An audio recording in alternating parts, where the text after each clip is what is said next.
Harga Bitcoin jatuh parah hari ini. Oke. Dan ternyata nggak jauh beda Bitcoin sama pasar saham, sama emas ya, yang mereka udah jatuh duluan beberapa hari ke belakang. Oke. Sebelum lanjut dibahas kenapanya dan kenapa beli Bitcoin tetap langkah terbaik bahkan buat sekarang. Kenalan dulu, gue Ricky Saif.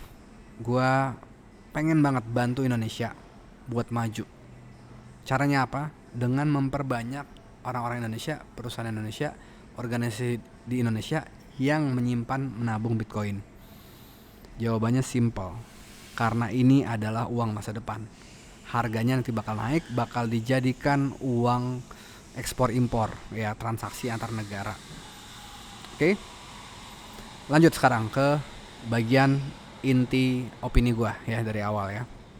So, bener, ternyata Bitcoin harganya masih terpengaruh sama harga saham. Tapi lo perlu ingat, secara fondasi, secara fundamental, Bitcoin itu apa?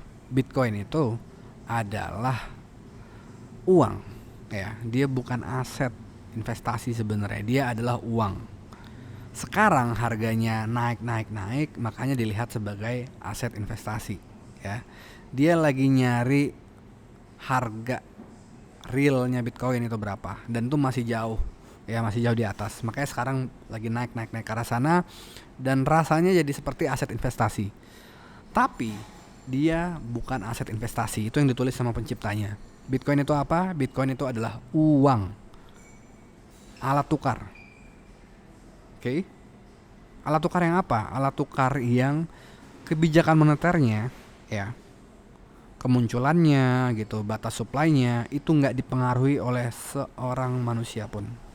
Siapapun nggak ada yang bisa mengubah. Bahkan yang nyiptainnya itu sendiri, Satoshi Nakamoto, itu nggak bisa dia balik lagi terus mengubah, mempengaruhi ratusan ribu atau mungkin jutaan orang yang menjalankan software Bitcoin, ya, mempengaruhi mereka buat mengubah jumlah supply Bitcoin, itu udah nggak bisa.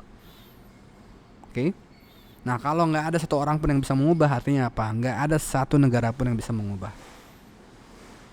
Artinya apa? Bitcoin adalah uang yang tidak dipengaruhi oleh kondisi geopolitik.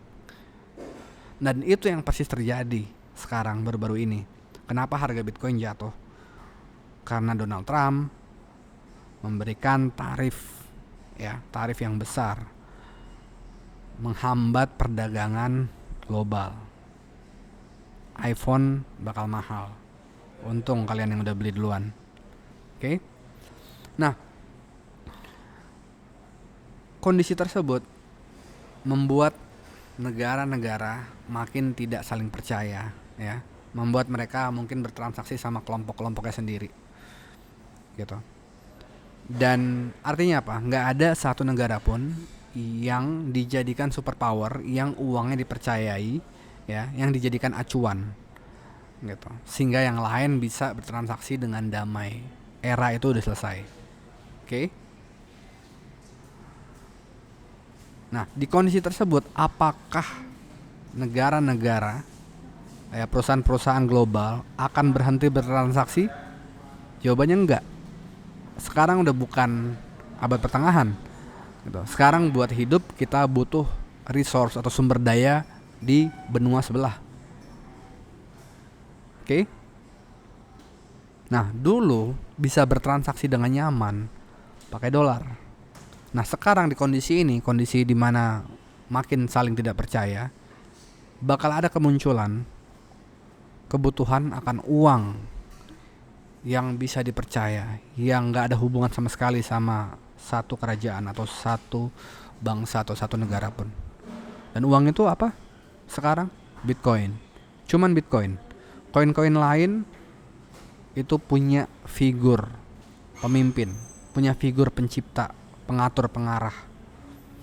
Kalau mau bikin koin yang anonim sama kayak Bitcoin zaman sekarang udah susah buat bikin populer. Oke?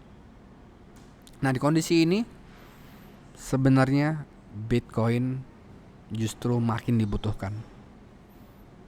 Di tengah-tengah akumulasi dari institusi, ya, yang mungkin resminya dimulai dari BlackRock gitu kan, kalau dari sisi financial, dan dari sisi negara ada El Salvador, nggak lama habis itu Bhutan, ya. Harga bakal naik parah, harga bakal naik parah. Again, gue bilang kayak gini bukan bicara investasi ya. Ini bukan investasi terus gue kasih nasihat investasi, enggak. Ini bicara tentang uang. Dunia butuh uang yang nggak dikontrol satupun manusia. Uang yang terbatas, uang yang bisa dipecah jadi kecil-kecil banget gitu, sehingga kapasitasnya tidak terhingga buat menampung ekonomi dunia. Uang itu udah ada, dan kalau lu nggak beli sekarang, lu bakal beli di harga yang lebih mahal. Yes, harga bakal naik turun. Harga bakal naik turun. Bitcoin itu diperdagangkan di pasar bebas 24 jam. Tapi kita lihat jangka panjang. Gua nggak minta lo jadi trader ya, bertaruh di harga naik turun, enggak. Gue minta lo buat alokasi sedikit aja. Sedikit aja ya di Bitcoin secara rutin.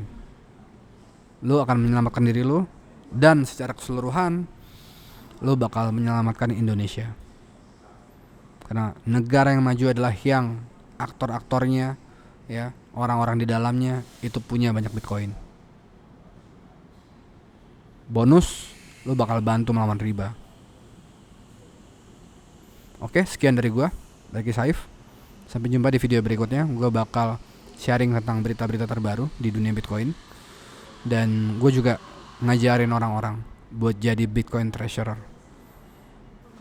Orang yang nabung Bitcoin secara profesional, bisa ngitung profit and loss, bisa ngurusin akuntansinya, bisa ngurusin legalnya, ngerti, bisa bedain Bitcoin sama koin-koin lain yang judi itu, yang bisa ngajarin keponakan buat jauh-jauhin akademi kripto dan semua influencer-influencer yang jualan judi koin-koin. Let's change the world.